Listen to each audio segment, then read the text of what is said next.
Hello दोस्तों, आज मैं सुभाष चंद्र बोस से रिलेटेड इम्पोर्टेंट क्वेश्चंस लाई हूँ जो हमारे मॉडर्न हिस्ट्री से रिलेटेड क्वेश्चंस हैं जो एग्ज़ाम्स में पूछे जाते हैं। चलिए इन क्वेश्चंस को हम डिस्कस कर लेते हैं जो हमारे कॉम्पिटिटिव एग्ज़ाम्स के लिए इम्पॉर्टेंट हो जाते हैं या अदर एग्ज़ाम्स के लिए भी इम्पॉर्टेंट हो जाते हैं।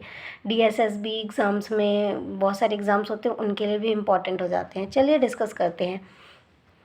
INA के अधिकारियों पर मुकदमा चलाया गया था। INO के अधिकारियों पर मुकदमा चलाया गया था। कहाँ चलाया गया था?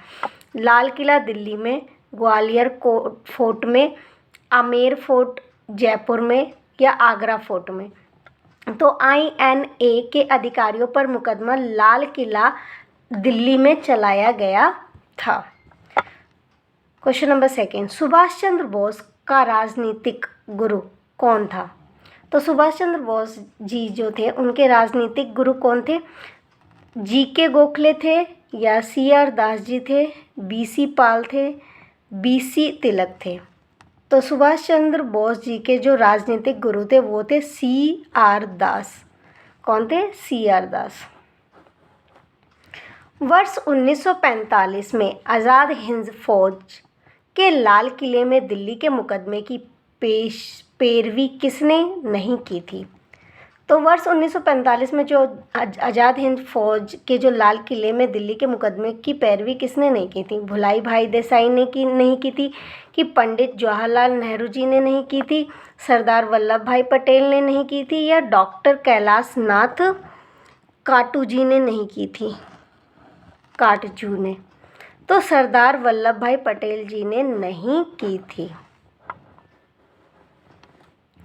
आज़ाद हिंद फौज दिवस किस दिन मनाया जाता है? आज़ाद हिंद फौज दिवस कब मनाया जाता है? तो ये 12 नवंबर 1945 को मनाया जाता है, ये 11 नवंबर 1945 को मनाया जाता है या 6 नवंबर 1945 को या 10 नवंबर 1945 को मनाया जाता है। तो आज़ाद हिंद फौज दिवस जो मनाया जाता है वो 12 नवंबर 1945 को मनाया गया था। चलिए क्वेश्चन नंबर नेक्स्ट 5 डिस्कस करते हैं।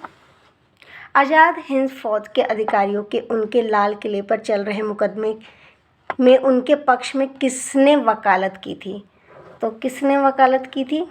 आज़ाद हिंद फौज के अधिकारियों के उनके लाल किले पर चल रहे मुकदमे में उनके पक्ष में किसने वकालत की थी? CR दास जी ने की थी, मोतीलाल नेहरू जी ने की थी, MA जिन्ना ने की थी या सर TB सप्रू ने की थी? तो इसे की थी सर TB सप्रू ने की थी।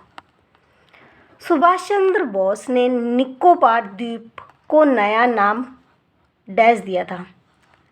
क्या दिया था? लाल हरदयाल, शहीद द्वीप, स्वराज द्वीप, बलिदान द्वीप, नवोदय द्वीप। तो नाम दिया था स्वराज द्वीप। क्या नाम दिया था? स्वराज द्वीप। किसने कहा तुम मुझे खून दो मैं तुम्हें आज़ादी दूंगा? सुभाष चंद्र बोस जी ने, बाल गंगाधर तिलक जी ने, भगत सिंह ने, महात्मा गांधी ने? तो सुभाष चंद्र बोस जी ने बोला था तुम मुझे खून दो मैं तुम्हें आज़ादी दूंगा। भारतीय स्वतंत्रता संघर्ष के दौरान किसने द फ्री इंडियन लीजन नामक सेना बनाई थी? लाला हरदयाल जी ने, सुभाष चंद्र बोस जी ने, VD सावरकर जी ने या रास बिहारी बोस जी ने? तो सुभाष चंद्र बोस जी ने भारतीय स्वतंत्र संघर्ष के दौरान द फ्री इंडियन लीजन नामक सेना बनाई थी।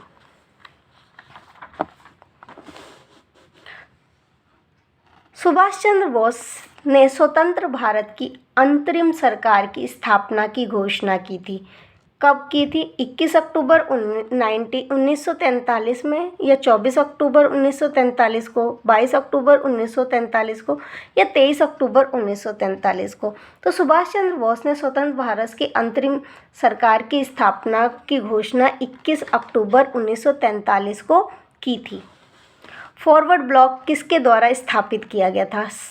सरदार सिंहजी राणा के द्वारा, सुभाष चंद्र बोस जी के द्वारा, जयप्रकाश नारायण जी के द्वारा या लक्ष्मी सहगल के द्वारा? तो ये जो फॉरवर्ड ब्लॉक की स्थापना की गई थी वो सुभाष चंद्र बोस जी के द्वारा की गई थी। भारतीय राष्ट्रीय मतलब इंडियन नेशनल आर्मी की स्थापना किस वर्ष में की गई थी? 1940 में, 1941 में, 1942 में या 1943 में?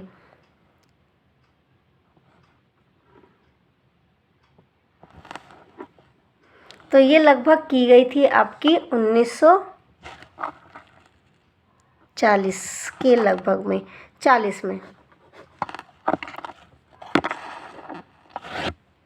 भारतीय राष्ट्रीय कांग्रेस के किस अधिवेशन में सुभाष चंद्र बोस दूसरी बार अध्यक्ष चुने गए थे?